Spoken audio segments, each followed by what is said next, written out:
क्या आप जानते हैं 5 फुट 2 इंच की चुंगी जैंग कैसे बनी मैरी कॉम?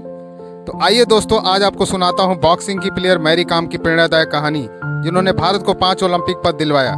मैं हरेंद्र मोहन सिंह, मोटिवेशनल स्पीकर, आज आपको एक ऐसी ही सच्ची कहानी से रूबरू कराता हूं। मैरी कॉम का बचपन संघर्षपूर्ण और दृढ़ता से युक्त था।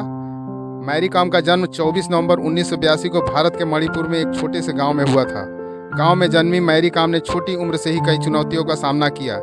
एक मध्यम परिवार में जन्मी मैरी कॉम के पास संसाधनों की कमी थी और अवसर भी उसके विपरीत थे।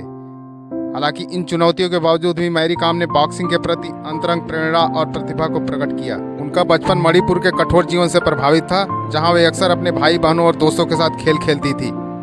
प्रशिक्षण सुविधाओं की कमी के बावजूद मैरी कॉम का बॉक्सिंग के प्रति प्यार स्वाभाविक रूप से उभरा। वे अक्सर स्थानीय लड़कों को खेलते हुए देखती और खेल के प्रति मोह से उनकी तरफ खींचती चली गई। हालांकि एक छोटी लड़की के रूप में बॉक्सिंग का अनुसरण करना एक परंपरागत समाज में आसान नहीं था।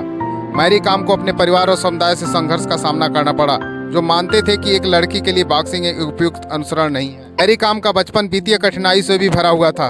उनका परिवार उनके खेलने की आशा को समर्थन नहीं कर सका और वह अस्थायी उपकरण और प्रशिक्षण सुविधाओं पर निर्भर रही। सीमाओं के बावजूद मैरी कॉम का बॉक्सिंग के प्रति समर्पण समय के साथ ही और मजबूत होता चला गया। रास्ते में कई बाधाएं आई, जैसे जेंडर भेदभाव से लेकर पारंपरिक लड़कों के रोल में सामाजिक दबाव। फिर मैरी कॉम ने इन्हें अपने आगे बढ़ने का इतना उत्साह दिखाया कि वे स्वयं को आगे बढ़ाने के लिए इन सब से लड़ी। मैरी कॉम के बचपन के अनुभव से उसे सहनशीलता, दृढ़ता और मेहनत की महत्ता सिखाई। उन्होंने परेशानियों का मुकाबला करना सीखा और अपने सपनों को पूरा करने के लिए जी जान लगा दिया। मैरी कॉम के इंस्पिरेशन थे डिंगू सिंह, जो एशियन गेम्स में गोल्ड जीत कर आए थे, जिनकी कहानी से मैरी कॉम को बॉक्सिंग के लिए प्रेरित किया। खास करना चाहती थी, लेकिन परिवार इसके लिए राजी नहीं था। आखिरकार परिवार के खिलाफ जाकर मैरी कॉम ने बड़ा कदम उठाया और वो शहर चली गई। वहाँ एक स्थानीय कोच को राजी करने के बाद उन्होंने बॉक्सिंग को अपने करियर के तौर पर चुन लिया। जब उनके कोच ने उनसे पूछा कि मुझे ऐसे 5 कारण बताओ कि मैं तुम्हें बॉक्सिंग सिखाऊं, उन्होंने कहा, I love boxing, I love boxing, I love boxing, I love boxing. और 5वां बताने की जरूरत है क्या? और इस बात से प्रसन्न होकर उनके कोच ने उन्हें बॉक्सिंग सिखाना शुरू कर दिया। इससे हमें यह सीख मिलती है कि जिस काम को करने में हमें अच्छा लगता है, उस काम को हम बिना किसी बहाने के पूरी जी जान लगाकर करते हैं।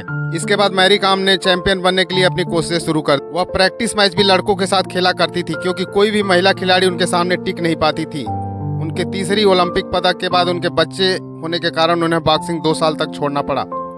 सबने कह दिया था कि वह अपने बॉक्सिंग करियर को आगे नहीं ले जा पाएंगी और फिर सिलेक्शन कमेटी ने कहा कि वह आगे कोई भी मैच नहीं खेल पाएंगे और उनकी जगह किसी और का चयन किया जाए। परंतु मैरी कॉम नहीं मानी और उन्होंने कहा, मैं अभी भी लड़ सकती हूँ। परंतु किसी को विश्वास नहीं था। फिर ओलंपिक सिलेक्शन कमेटी ने उनके मैच 5 वेट कैटेगरी के साथ कराया और ब्रेक का टाइम भी कम कर दिया। फिर भी उन्होंने साहस दिखाया और 5वें फाइटर को नॉकआउट किया और सिलेक्शन कमेटी को उनके सामने झुकना पड़ा और उन्होंने अपनी जगह ओलंपिक में बनाई।